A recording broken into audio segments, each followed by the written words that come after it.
in a panel to discuss the metro effect, which is a bit of an extension of some of the discussions we've just had in this place.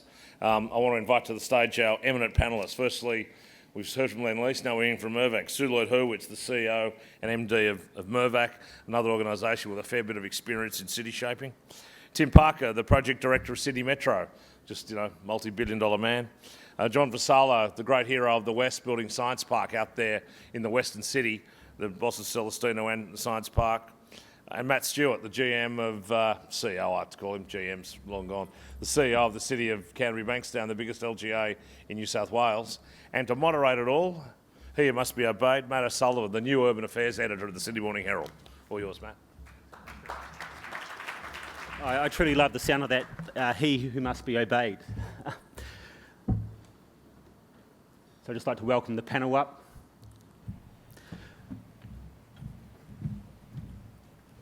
You know, one of the great things about my day job is I get to sort of go to lots of breakthroughs. I get to see sort of what's happening down under the city as we basically sit here today. And I must say it's truly extraordinary. The scale of the projects underway at the moment are simply mind-blowing. And just many people just aren't simply aware of what's actually going on at the moment. But the thing to remember is that this actually doesn't happen often. It's a once-in-a-generation change. As a veteran of the Australian and UK railways once said to me, you only sort of get to do this once every few decades, so you've got to do it right. And so what we're seeing built now will, like the City Circle line here in Sydney, is going to be crucial to how people get around the city in 70 years' time. After all, railways are the arteries of the city, but they're also the catalyst for new homes, schools, hospitals, large and small businesses, parks and many other services crucial to the people who live there. So we're going to talk a lot about Metro today. And I'd first like to sort of talk to, or get Tim Parker to sort of give us a bit of a rundown, Tim, of actually what's happening at the moment. A lot of people, as I mentioned, aren't aware of what's going on. They're not aware that there's actually a rail line about to be built to the new airport at Badgerys Creek. And the staggering thing about this, Tim, is you've got to deliver this within about 6 years. How are you going to do it? Yeah, thanks, Matt. Look, I think your comment's right. I build big things, and Sydney is doing some amazing things. And often you say in your whole career, if you get to work on one of these big projects, it's brilliant. But the reality is we've got the Northwest. The Northwest has recently opened. Over 11 million journeys already completed. The City and Southwest, this is the section of line that runs from Chatswood right the way through the city and out to Bankstown. Tunnelling, we're basically 90% complete on tunnelling. And as Matt said, as he's been down there, there's some big stations being created in the city, which is fantastic. Then that's all going full bore at the moment, and then the next wave is coming up. So we recently announced Metro West. So Metro West is a new metro that will run from the CBD out to the west, out to Westmead, and last but not least is the Greater West. Those projects are all coming along very fast. Greater West, we're working our way through the business case at the moment, but we expect that to be hopefully into delivery, subject to our federal friends and our state friends saying get going. And again, the idea there is for that to be delivered in time for the airport. So from our perspective, we're very busy. And these are enabling projects. They are, I think often we look, and I was talking to someone recently, often we look to London and other places about how big their projects are. Sydney is punching way, way above its weight at the moment, the size, the complexity of these projects. So from my point of view, from an engineering delivery background, it certainly is an exciting time to be around, and I'm really pleased to be delivering metros. Can I just ask Tim, though, but how do you meet these tight timeframes? I mean, 6 years is not long, and you're also building this, or I'm talking about the line to the airport, at the same time as you're getting the ball rolling on Sydney Metro West, which is an even bigger project. Yeah, look, 6 years, it sounds like a long time, but you're right, it isn't. However, what we've been doing is we've been looking at our program. We're comfortable And when we actually overlay the Northwest programme onto the Greater West, we're actually quite comfortable that we can achieve it. We will need a huge effort from our supply chain. We'll need a huge effort from the community to be supportive and resilient with us, but we're quite comfortable. I guess from our point of view at the moment, Sydney is attracting some of the best talent from around the world. We're doing things different, but we're getting real support from the local industries. We're getting input of some really interesting people from around the world. You talk to anyone in our business about what's happening around the world in railways, Sydney's always there. So we're always getting people phoning us up now saying, what have you done about this? How have you done that? Because we're gradually picking up more and more experience. And obviously, hopefully, we will be getting better and better at delivering these things. And obviously, speed is what people are pushing us for. Matthew Stewart, you're close to the people on the ground, the locals, who ultimately these metro lines have been built for. What do they think? I mean, is there a sort of bit of a mixed opinions on what's been planned? Yeah, there's a big mix of opinion in our community for a range of reasons. I think most of it is built upon the fact they don't actually understand what the metro is, what it's going to bring, what it's going to deliver. But beyond just having a train line, a lot of the fear within our community has been around the fact that people who are building trains are looking in the train corridor, but there's been a lot of misinformation around what might happen around it. So there's a lot of interest in the precincts. We've gone through 4 to 5 years of talking about priority precincts into planned precincts, into high-level strategies, without anything happening. And all of those changes around what the place is going to be has actually created a lot of fear and confusion within the community. I have to say as well, a lot of confusion and frustration with the council as well. So what we see is that a piece of infrastructure that's costing a lot of money is going to provide unlimited potential for our community, but it won't do much for us unless there's a coordinated effort around how we're going to scaffold our city on top of it. So at the moment, through our city, this new metro line will run through a lot of old post-World War II towns. You've got 2-storey shop-top type housing. There's the need, definitely, for renewal, but the fear is, what is that going to look like? When you're building on top of communities where there isn't good other transport at the moment, you can't drive your car around, there's no open space. So I think the fact that something for the first time in a long time is happening in our city is making people wonder what else is going to change. Is it an unfounded fear on the part of these locals? I don't think it is an unfounded fear, because the reality is change needs to happen, but there is constraints in our area. A piece of infrastructure like the metro provides the opportunity for us to create, the jobs, connecting our people into not only those jobs but education. So that's definitely something that we sell to our community of being a benefit. We've got Western Sydney University opening up a new campus, vertical campus in Bankstown CBD. They don't do that because there's a lack of transport coming in the future. They do that because there's a need in our area and there's a wonderful piece of infrastructure coming.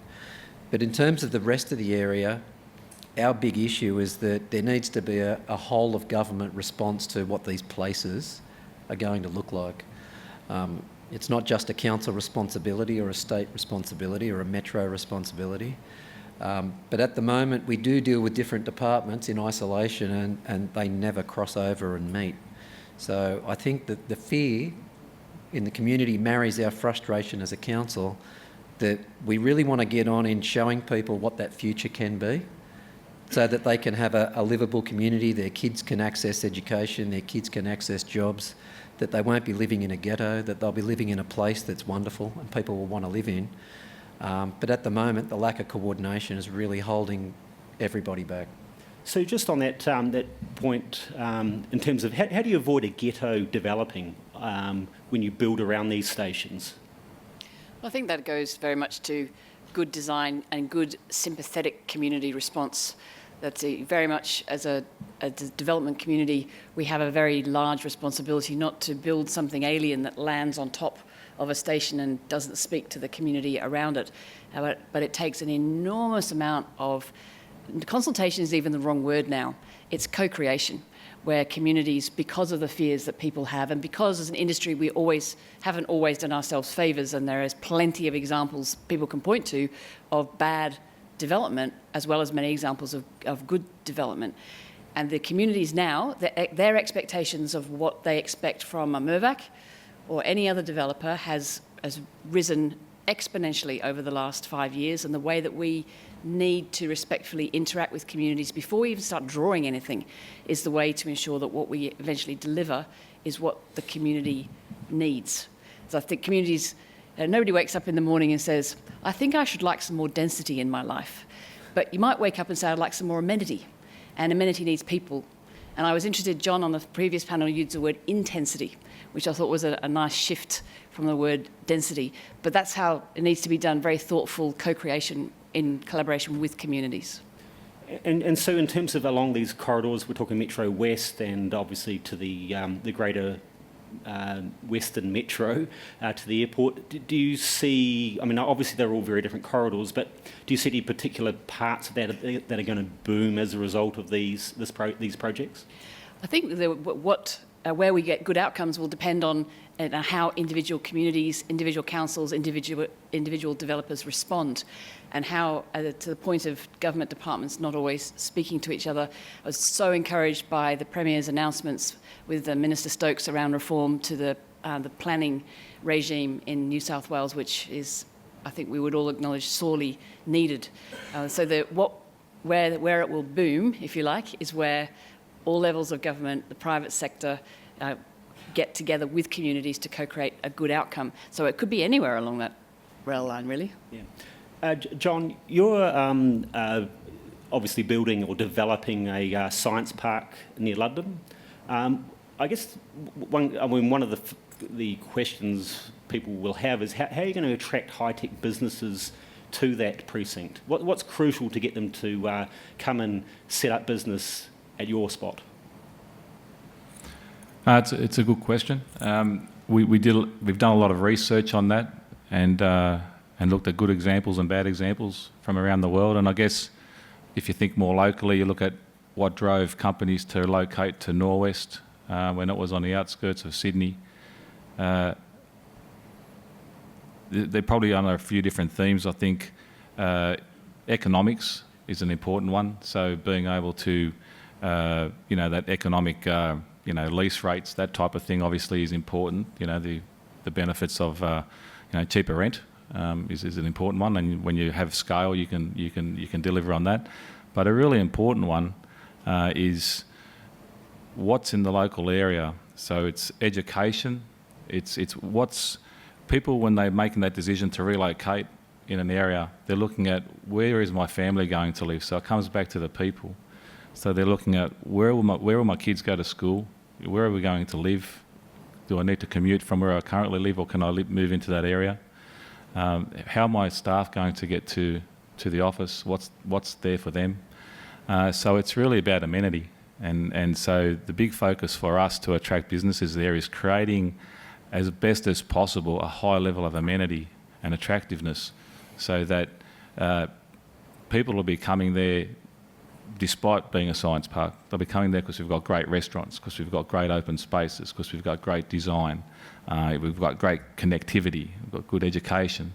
And if we can create that, then businesses will come, small and large. And obviously we're doing a lot of work in curation and putting the right components of an innovation ecosystem in place, and we've been doing a lot of work around that to help bring it along. But I think at the end of the day, people make decisions based on their own life and expectations, and I think amenity and place making will be crucial. More important than rents, but you have to have the commercial outcomes as well.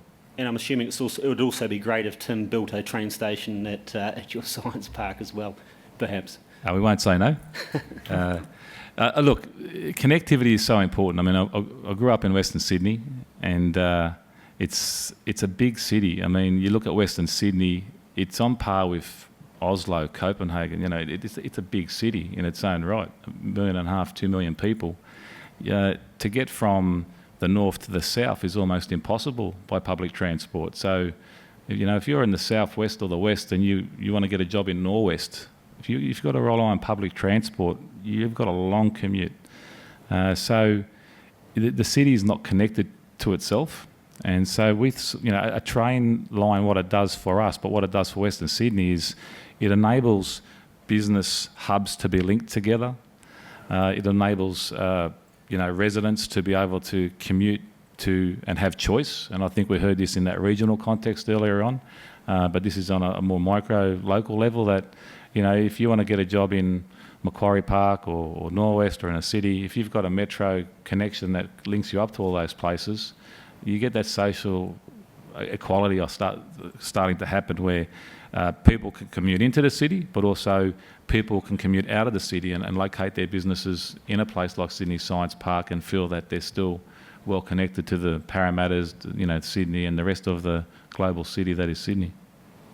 Now, we've got one from the floor here, and please, if anyone has a question they want to sort of put to the panel, we will do so shortly, but I'll just take this one, and it's both for Matthew and Tim, and I guess we'll start with Tim on this, but can you tell us about the proposal to underground the Bankstown metro station?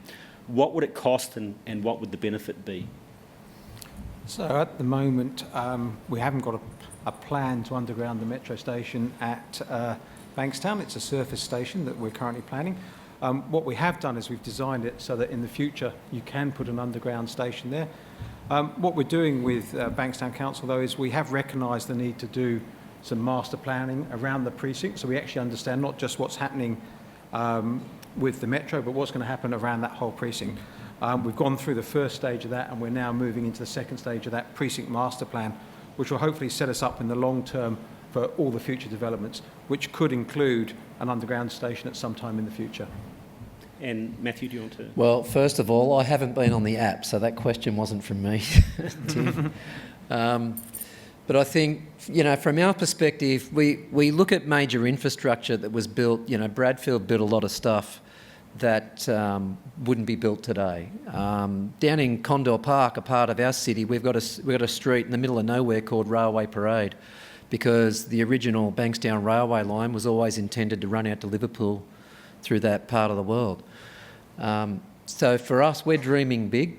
We think it's really, really important, Bankstown, not just because it's part of our city, but I don't know if anybody here who's been to Tokyo hired a car and drove around in Tokyo, because I don't think anyone would. The interconnectivity of getting around for business or as a tourist is just phenomenal. At the moment, we're looking at a 30-minute city where our city is connected to all of the three cities of the Greater Sydney Commission's grand scheme. But it's not really a 30-minute city, because even with the metro, we have to catch a train into town to catch a train back out.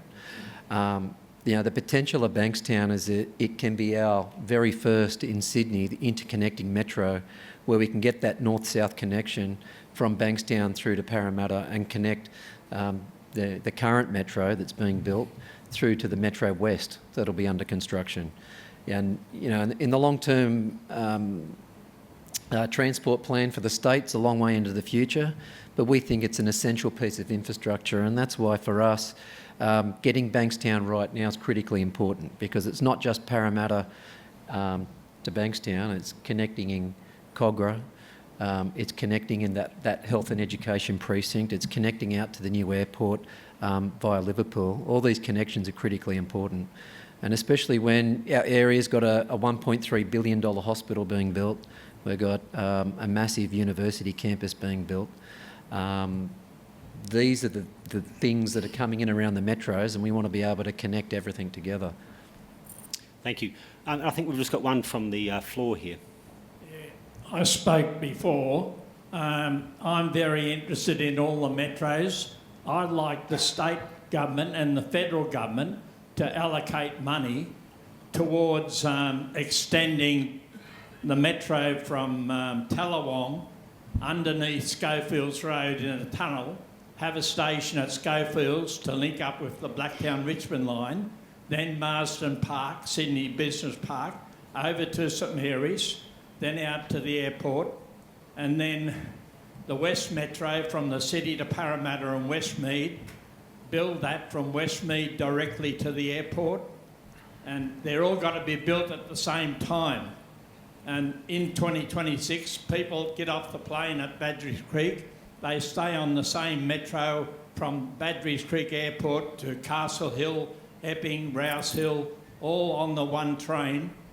And the federal government's going to spend $50 billion or more on submarines. I'd rather that money go towards metros. Tim, do you want to have a go at that one? I don't know if it's a question or a statement, but Look, I think what the gentleman's saying makes a lot of sense from a point of view of transport connectivity, so I've got no problem. And from my team's point of view, we're always happy to build more metros. So we look forward to hearing about the investment decisions. I guess the thing about Metro and all these projects is when you add up all the sums of money required for Sydney Metro, I think we're talking 20 billion, Greater Western Metro probably 13 billion, and this is on top of, you know, Parramatta Light Rail, the stage 2 of Metro at the moment. The question I always have is, where is the money going to come from? And I know we sort of touched on this in earlier panels around on the issue of value capture, and I guess this is one for Susan, but do you reckon, I mean, do you think businesses are actually willing to sort of stomach a levy or value capture of some shape or form to help fund some of these lines that the gentleman's been talking about? I think certainly the real estate community is very willing to accept making a contribution to improving the value of an area. It's the uncertainty of contributions and how they're assessed that makes it very difficult when you're planning an investment to understand exactly how much you will be required to contribute, or indeed should contribute as part of your social impact and desire to leave the world a better place than when you found it. So in principle, yes, as with all of these things, the detail is important, and the uncertainty that currently exists around contributions is what makes it very problematic. Any certainty would be hugely welcomed by the industry. What kind of mechanism would you prefer? I mean, we have special infrastructure contributions. Is that value capture, or? But I think there's a range of ways that it can be done, and how it's actually done is not really the point. The point is that it's currently uncertain how much, because at the end of the day, it's a cost to a feasibility, if you want to think about it in monetary terms, and not knowing how much you should or will have to contribute is the mechanism is less important than some kind of certainty around that. And as I sit on the board of the Property Council, we've been working very hard with government to express that view and to put forward ideas of how we can create greater certainty so that we can unlock the planning system in New South Wales. And Matthew, I mean, do you think locals would stomach some sort of levy imposed to help fund these projects? Look, I think at the end of the day, if we went out to locals and asked them to pay more money, they don't necessarily like that. But often our locals don't understand how much tax they're actually paying through different levies, council rates, and so on. I think if we go back to the last panel session, and if we just look simplistically at a central city, one of the things we talk a lot about is, you know, the city deal and money.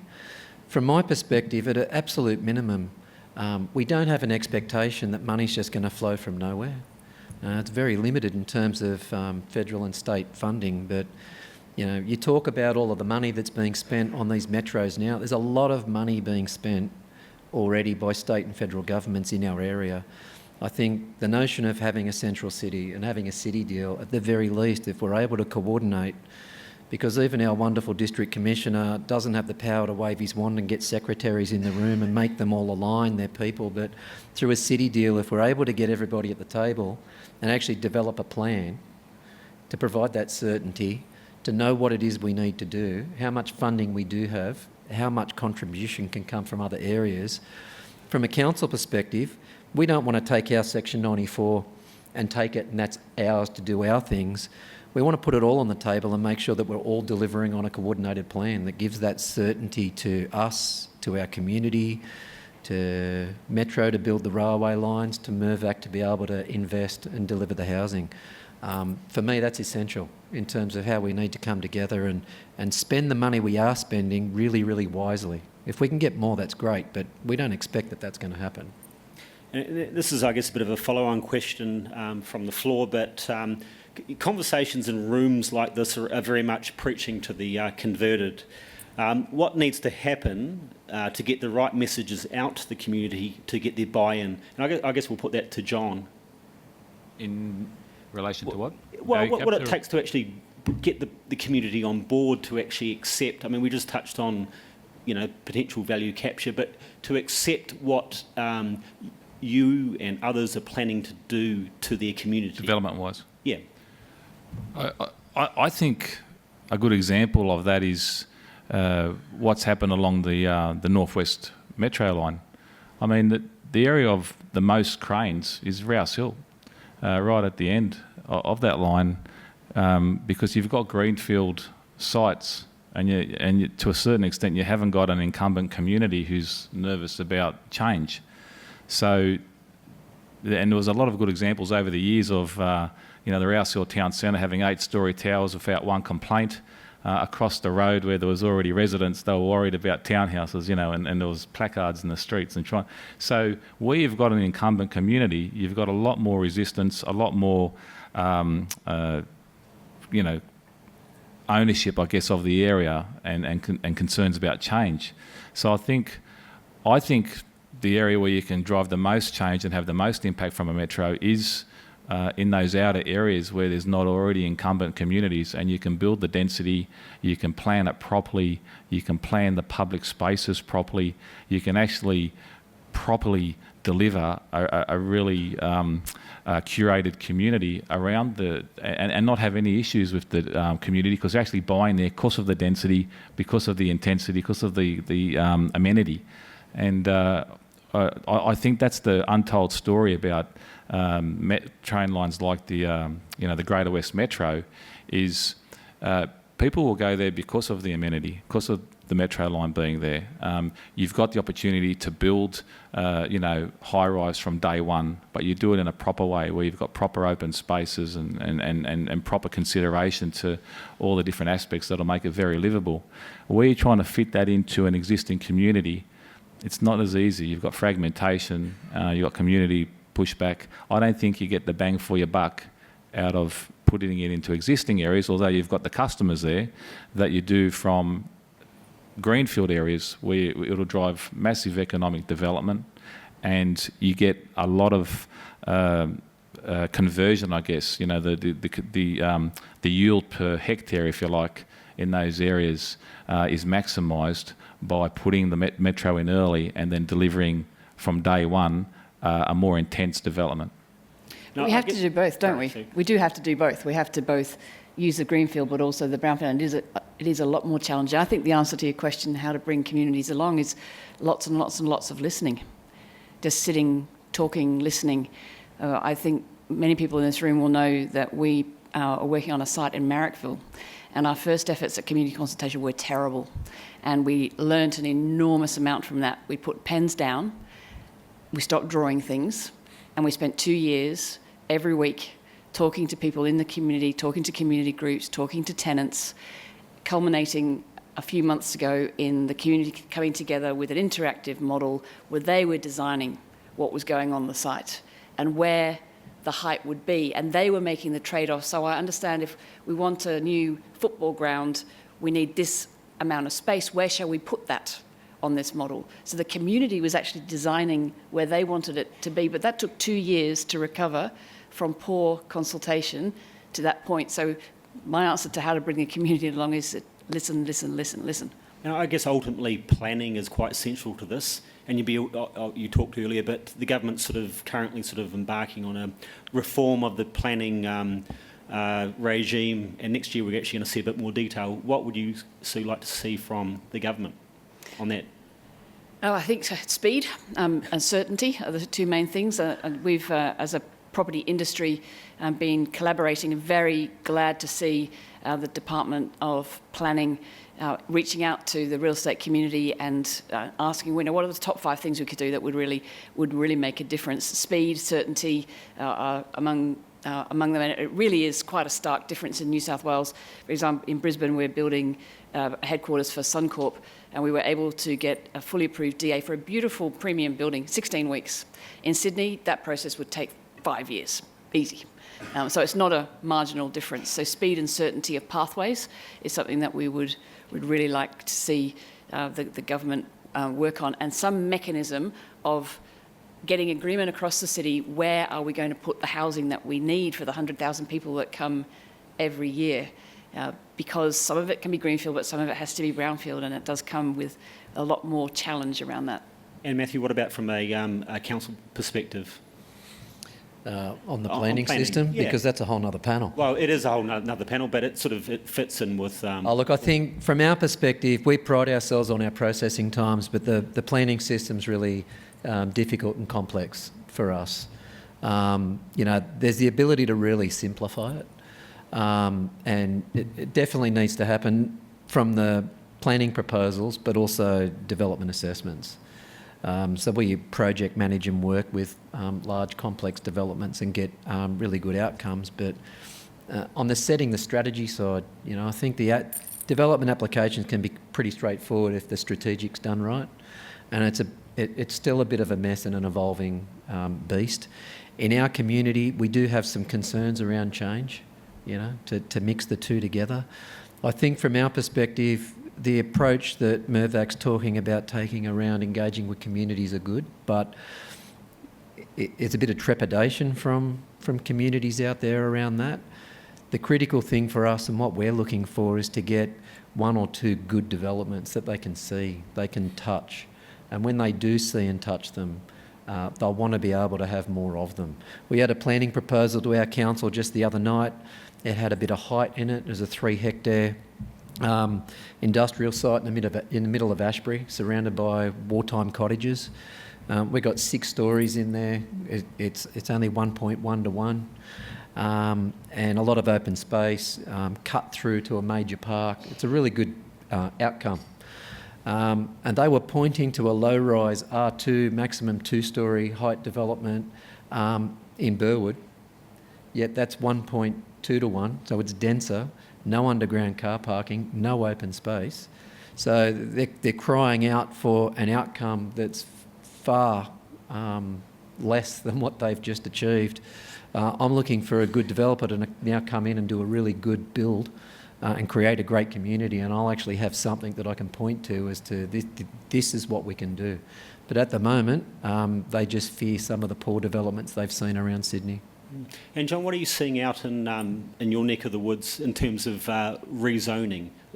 Things have been done a little bit differently this time around the science park? Yes, we commenced in 2011 the process of obtaining a rezoning.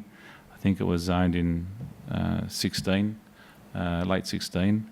So it took about 5 or 6 years. It's probably not too bad in Sydney.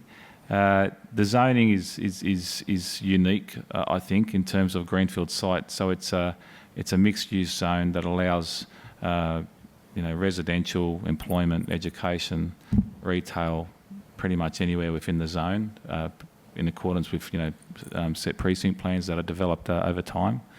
So it's really trying to mix, getting away from having precincts where you've only got housing, you've only got industry, you've only got, going back to more of that blended land use that you see in the inner city that is popular. People like that type of use if it's done properly.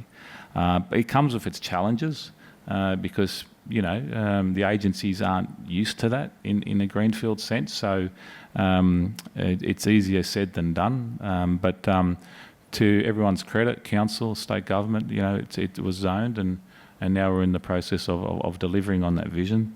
I think there's a greater acceptance of that being the future, and from what I've seen in the LUIP or the draft LUIP that come out, and then a lot of discussion from Rob Stokes is around more of mixed uses and getting away from these designated areas.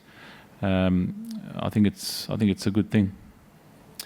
I'm afraid I'm sort of unfortunately having to watch the clock here, but it's pretty amazing what is coming down the runway, so to speak, in terms of Metro. I mean, these are massive projects.